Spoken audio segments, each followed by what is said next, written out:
오늘 우리가 읽은 16절 말씀은 이렇게 시작합니다. 지혜가 또 너를 음녀에게서 말로 호리는 이방 계집에게서 구원하리니. 세번역 성경으로 이 16절 말씀을 보니까 이렇게 말씀합니다. 지혜가 너를 음란한 여자에게서 건져주고 너를 꾀는 부정한 여자에게서 건져줄 것이다. 오늘 말씀은 이 음녀, 곧 음란한 여자에 대한 이 말씀인데요. 지혜가 너를 음녀와 너를 꾀는 여자에게서 건져줄 것이라고 오늘 말씀하고 있습니다. 그러면서 17절 말씀에 보니까 이 음녀에 대해서 이렇게 밝힙니다. 그는 젊은 시절의 짝을 버리며 그의 하나님의 언약을 잊어버린 자라. 젊은 시절에 짝을 버렸다. 그리고 하나님의 언약을 잊어버린 자. 이것이 음녀다. 이렇게 정의합니다. 그래서 18절과 19절에는 그런 여자의 집은 죽음으로 내려가는 길목이 되고 또 아무도 되돌아오지 못하고 다시는 생명의 길에 이르지 못할 것이라고 이렇게 경고를 합니다. 자, 그러면 이 오늘 말씀에서 말하는 이 음녀의 정체는 무엇일까요? 음녀의 정체, 이 젊은 시절의 짝을 버린 자라고 했는데 이것을 문자적으로 보면 그는 법적으로 인정된 남편을 버린 사람을 의미하겠죠. 그리고 하나님의 언약을 잃어버린 자라고 했는데 하나님께서 지시하시고 또 제정하신 이 혼인, 이 서약을 언약을 따르지 않고 지키지 않은 사람이다라고 우리 생각할 수가 있습니다. 자, 그렇다면 이 음녀는 남편을 버리고 그리고 하나님의 언약을 저버린 여인, 이렇게 볼 수가 있겠죠. 근데 저는 이 음녀를 묵상하고 생각하는데 제 마음에 이렇게 밀려왔습니다. 이 음녀는 어떤 다른 대상, 어떤 사람이 아니라 부정하고 정결치 못한 삶을 살고 있지 않은 나 자신은 아닐까, 이런 생각을 해보게 되었습니다. 요한복음 그 8장에 보면 이 종교 지도자들과 그리고 군중들이 이 가늠한 여인을 한 사람 잡아와서 끌고 오죠. 그리고 돌로 쳐 죽이려다가 예수님을 이제 고소할 명분을 찾기 위해서 예수님에게 물어봅니다. 이 여인을 어떻게 해야 합니까? 라고 물어보죠. 그때 예수님께서 손가락으로 땅에 글씨를 쓰셨습니다. 그리고 이들이 묻기를 계속하자 예수님께서 그들에게 뭐라고 하십니까? 너희 중에 죄 없는 자가 먼저 어떻게 하라고요? 돌로 치라. 이렇게 말씀하십니다. 너희 중에 죄 없는 자가 먼저 돌로 치라. 그리고 다시 손가락으로 땅에 글씨를 쓰시자 여인을 끌고 와서 돌로 치려 했던 그런 사람들은 다 흩어지게 되고 도망가게 됩니다. 자, 예수님께서 땅에 무엇을 쓰신지는 알 수 없지만 그들에게 하신 너희 중에 죄 없는 자가 먼저 돌로 치라 라는 이 말씀을 통해서 분명히 알 수 있는 것이 있습니다.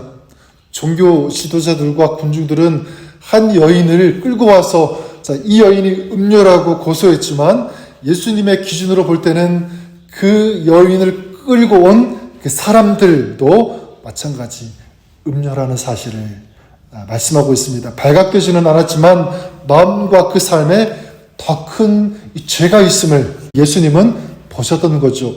자, 그렇게 본다면 오늘 이 말씀에 나오는 이 음녀는 다른 어떤 누군가, 다른 사람, 다른 대상이 아니라 어쩌면 우리 자신일 수도 있다.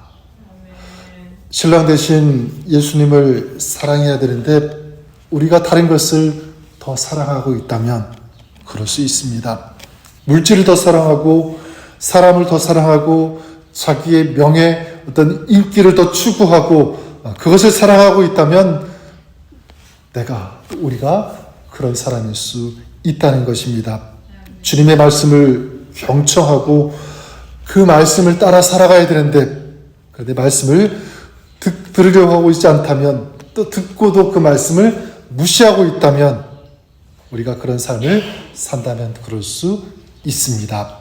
주님의 말씀보다 내 생각, 내 감정, 내 상황을 앞세우고 순종하지 않는 어떤 그런 모습을 살고 있다면 이 음료는 바로 나 자신일 수 있다는 것입니다. 그리고 그래서라도 우리 인간은요, 근본적으로 사실 그런 존재였습니다. 성경은 우리 인간은 모두 악하다라고 단언하고 있죠. 의인은 없나니 하나도 없다. 전적으로 부패한 이것이 바로 우리 인간의 실존입니다. 하나님을 떠나서 패망할 수밖에 없는 그런 존재, 이것이 바로 우리 인간의 실존입니다. 자, 그런데 그런 우리를 위해서 예수님께서 어떻게 하셨습니까? 이 땅에 오셨죠. 우리의 더러운 죄와 허물을 십자가의 피로 씻어주신 줄 믿습니다. 그래서 우리 찬양에 보면 이런 가사의 이 찬양 노래가 있는데, 십자가에서 그는 내 이름 바꾸어 주셨네. 십자가에서 그는 내 이름 바꾸셨네. 저주에서 축복으로, 원수에서 연인으로, 그 다음 이 가사 보니까 창기에서 신부로 바꾸어 주셨네. 이 찬양이 있어요. 여러분, 우리가 그런 은혜를 받은 줄 믿습니다. 이 십자가의 은혜로 우리의 신분이 어디에서 어디로? 창기에서 신부로 바뀌었다. 여러분 믿으십니까? 자, 그런데 문제는 뭐냐면 주님의 신부인 우리가 이제 주님의 신부가 아닌 것처럼 살고 있다는 것, 이것이 문제라는 거예요. 자, 그러면 어떻게 해야 할까? 20절 말씀 보니까 우리에게 이렇게 말씀합니다. 지혜가 너를 선한 자의 길로 행하게 하며 또 의인의 길을 지키게 하리니. 선한 자의 길로 행하게 한다. 또 의인의 길을 지키게 한다. 저는 믿습니다. 하나님의 백성으로 또 주님의 신부로서 제대로 살아가는 것, 이것이 바로 선한 자의 길을 행하는 것, 의인의 길을 지키면서 사는 것, 바로 이것인 줄 믿습니다. 자, 그런데 그렇게 살 수 있도록 인도하고 돕는 것이 무엇이라고 말씀하고 있죠? 지혜다라고 그렇게 말씀하고 있습니다. 지혜가 그렇게 우리를 인도한다. 자, 그런데 그럼 이 지혜가 무엇인가? 저는 믿습니다. 이 지혜는 바로 하나님이심을 믿습니다. 우리가 잠언서를 묵상하고 있는데 이 잠언서에서 우리가 인식해야 할 이 대전제가 있습니다. 그게 뭐냐면 이 참된 지혜는 바로 하나님이시라는 거예요. 자, 그렇기 때문에 지혜가 되시는 하나님을 경외하는 사람이 결국 어떤 사람이 되는 거죠? 지혜자가 될 수 있다.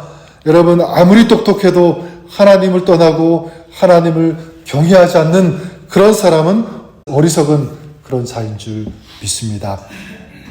자, 그렇다면 우리가 하나님의 사람으로 또 주님의 신부로 정말 정결하게, 순결하게 제대로 살 수 있는 방법이 무엇인가?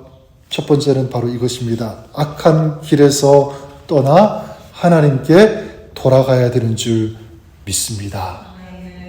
우리에게 추하고 더러운 죄가 있어도 주님께 인정하고 또 주님께 고백하고 주님께 용서를 구하면 우리 주님께서 우리의 죄, 우리 악함과 이 더러움을 흰눈보다 더 깨끗하게 씻어주시는 줄 믿습니다.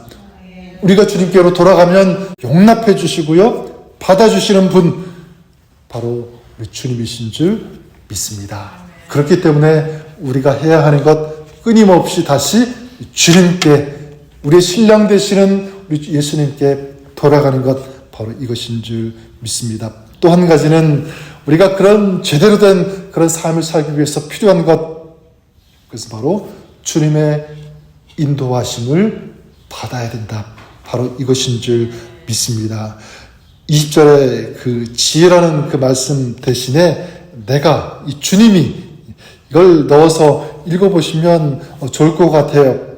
주님이, 내가 너를 선한 자의 길로 행하게 하며 내가 너를 의인의 길을 지키게 하리니. 그렇습니다. 여러분, 우리가 선한 자의 길로 행할 수 있는 것, 또 뿐만 아니라 의인의 길을 지키며 살 수 있는 이것은 바로 지혜가 되시는 우리 주님께서 우리의 삶을 인도하실 때 가능한 줄 믿습니다. 우리는 주님의 통치를 받아야 된다. 그래서 오늘 여러분 겸손하게 우리의 지혜가 되시는 하나님의 통치, 하나님의 인도하심을 겸손하게 구하시는 그런 저와 여러분 우리가 될 수 있기를 주님의 이름으로 간절히 축원합니다. 사랑하는 성도 여러분, 오늘 우리의 삶이 주님을 떠나고 그래서 주님의 마음을 아프게 하는 삶의 모습이라면 다시 주님께로 돌이키고 또 우리의 허물과 그런 악한 모습을 우리 주님 앞에 고백하면서 주님의 도우심, 그 용서하심을 구하고 다시 한번 지혜가 되시는 주님의 인도하심, 그 주님의 통치하심을 구함으로 우리 하나님께서 기뻐하시는 우리 주님의 신부된 삶을 오늘도 살아가시는 여러분의 평생의 삶이 그렇게 될 수 있기를 우리 주님의 이름으로 간절히 축원합니다.